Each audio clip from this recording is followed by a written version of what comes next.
Palulu Camping is sited in Pleasant Forest close to the international airport. That's straight on down that road. This is the view I got from the balcony of my room. As you can see from the track, the soil here basically consists of white sand. These soils are typical of this part of Suriname, as are these so-called blackwater creeks.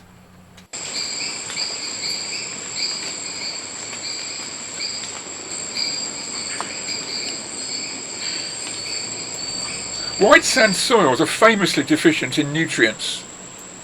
These rapatia plants seem to have evolved in this area specifically to cope with this. They even have their own family. The insect on the flower is a tiny stingless bee. One of the most typical trees of this area is the Maripa palm, seen here in flower. Epiphytic plants growing up on the branches of the trees were unusually scarce, mainly a few bromeliads such as this one in the pineapple family.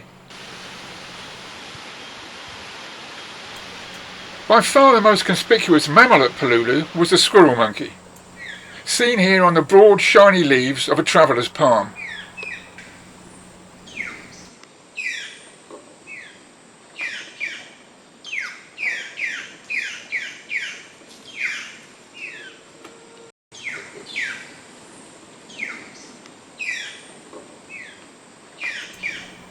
Squirrel monkeys are very alert, always on the lookout for insect food. See how it snatches something off a leaf and stuffs it in its mouth. They're also very fond of these pods of the sweet bean tree. There's often arguments over access to them.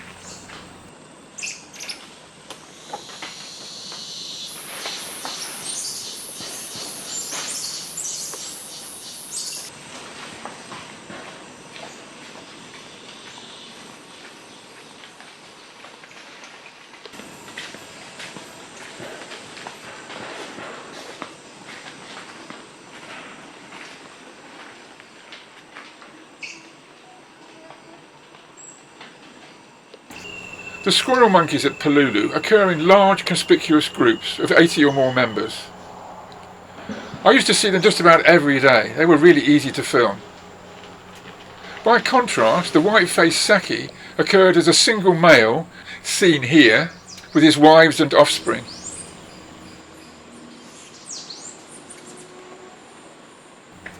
Unlike the male, the female is much drabber because she lacks the attractive white face. See how shaggy her fur is compared with the neat squirrel monkeys. This female is picking fruits and feeding them into her mouth. Sakis are noted for eating very hard, unripe fruits that other monkeys cannot tackle. It's having powerful jaws and hard, sharp teeth that enables them to do this.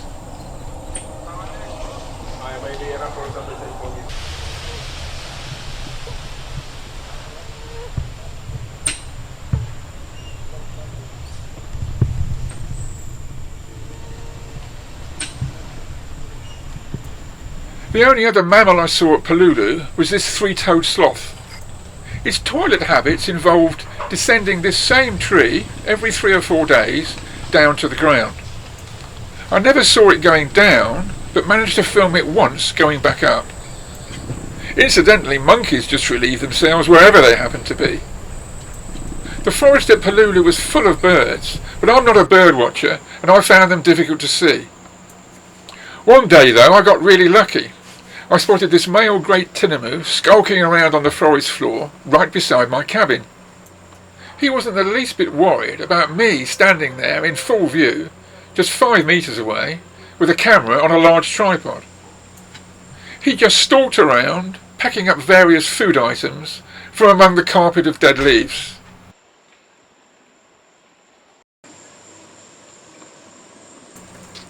I couldn't help noticing, though, that he kept on shaking his head, as if irritated by something.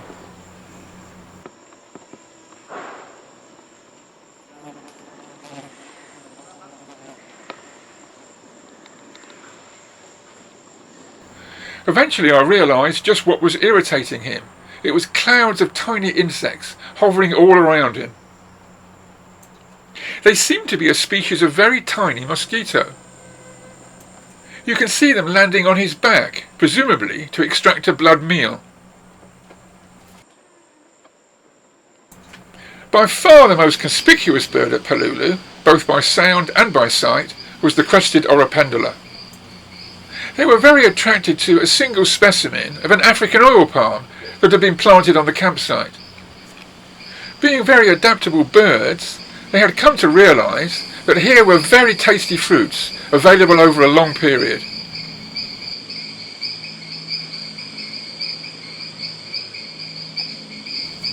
These cayenne jays had come to the same conclusion.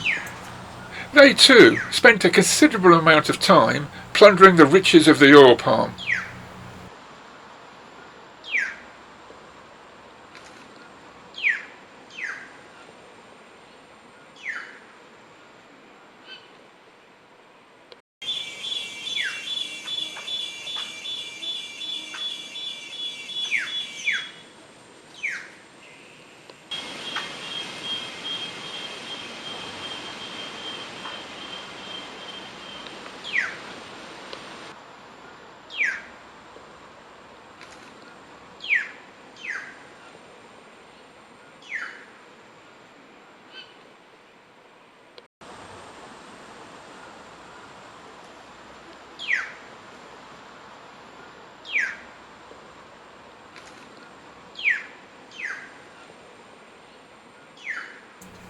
It wasn't just birds who realised the value of the palm fruits.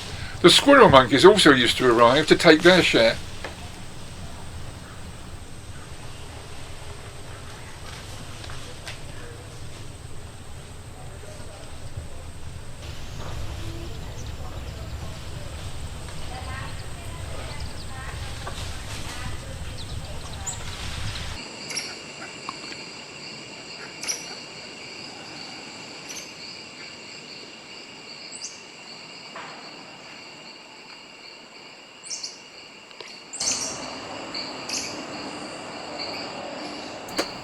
After many hot sunny days, the rain finally arrived.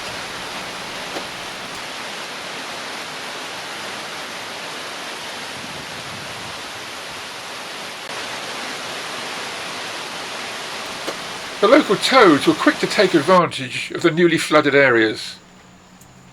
This is a very common and widespread species, which closely resembles a dead leaf. Let's listen to what was happening the previous night, with a mixture of frogs and toads calling.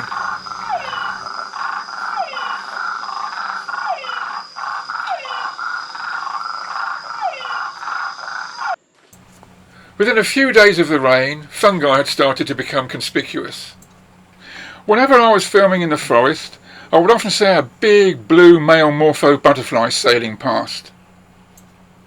These are a common sight throughout the forest of Central and South America. When at rest on a leaf, they're really difficult to spot until they surprise you by flying up with a sudden flash of blue.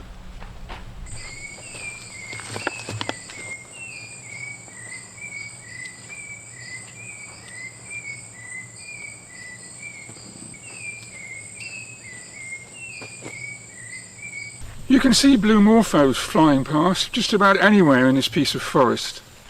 But behind me lies a short piece of track where you're guaranteed to get close to plenty of them on the ground. And this is what brings them all here, these fruits that fall down from the trees above the track.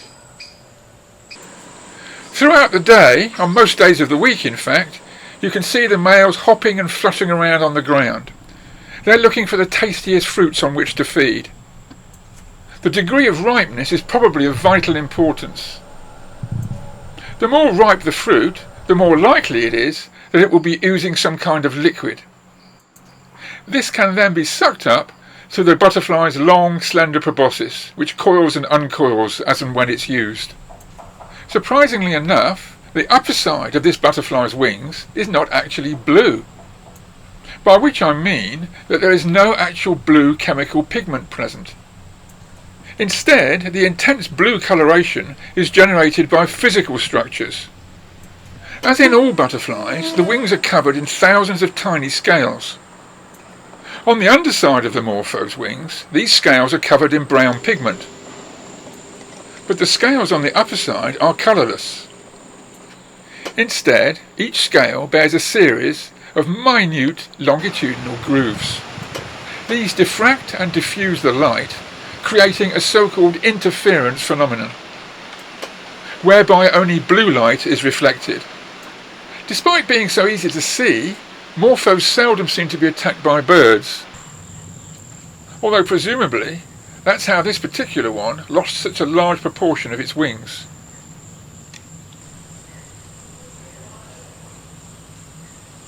When on the ground, the camouflaged underside of a morpho's wings renders them very difficult to spot. This is a different species, in which the upper side of the wings is not totally blue, as we've just seen. Instead, the blue occurs as a broad band on the upper side of each wing.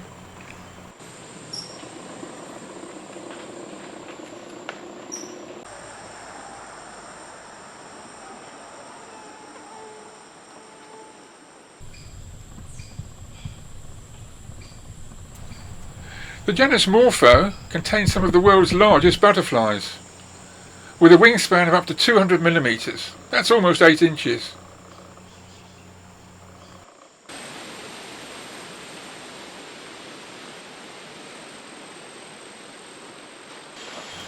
Some of these Caligo owl butterflies get even bigger. Way down the size scale is the zebra butterfly. These occasionally join the blue morphos, supping on the fruits on the forest floor.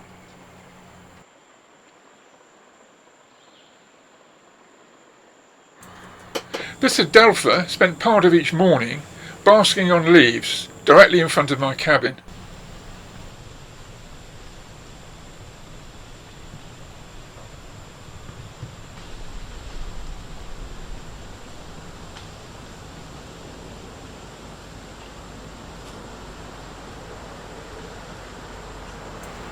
Despite appearances, this is not a butterfly. It's a Cassia day-flying moth.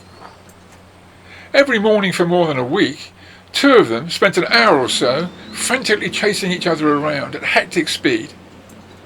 I never managed to find out whether this was 2 rival males or a male chasing a female. They would only perch for a few seconds before dashing off again to rejoin the chase.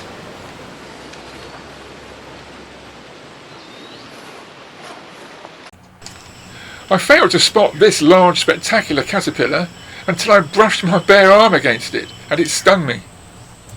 Fortunately, the sting wasn't too bad, although in some related species it can be quite serious. These amazing creatures belong to the same family as the Atlas moth from Asia, one of the world's largest moths. These turned out to be almost fully grown, but at this stage they were still feeding on the leaves of their food plant. They even kept on chewing away during periods of quite heavy rain.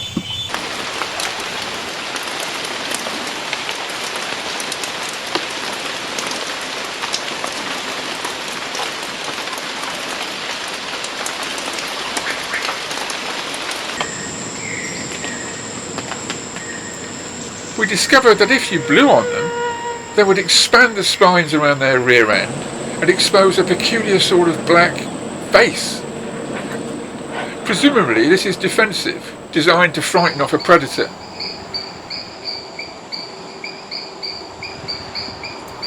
Overwhelmingly the most abundant insects throughout the tropics are the termites. These are busy erecting a roof over one of their walkways on a dead tree. They don't like being out in the open. The ones with the pointy noses are soldiers. They can spray a defensive liquid against potential enemies.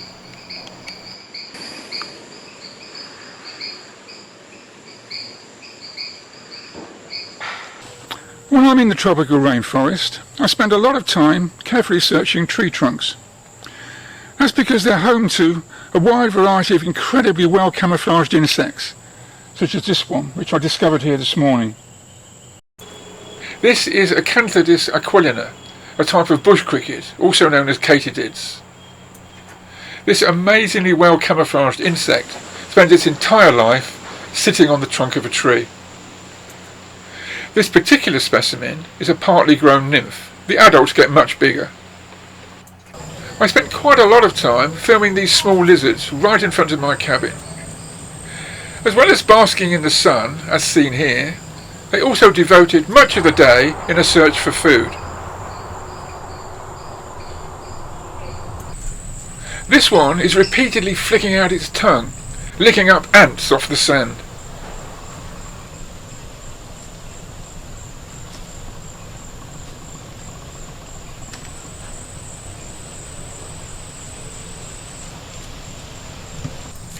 It then discovered something, apparently of considerable interest, inside this rolled up leaf. It seemed really determined to get at whatever there was there. But it had problems, because the leaf kept on moving. At last it seemed to give up and walked away. But then it decided to come back and have another final go. But in the end, it did give up for good, and so are we.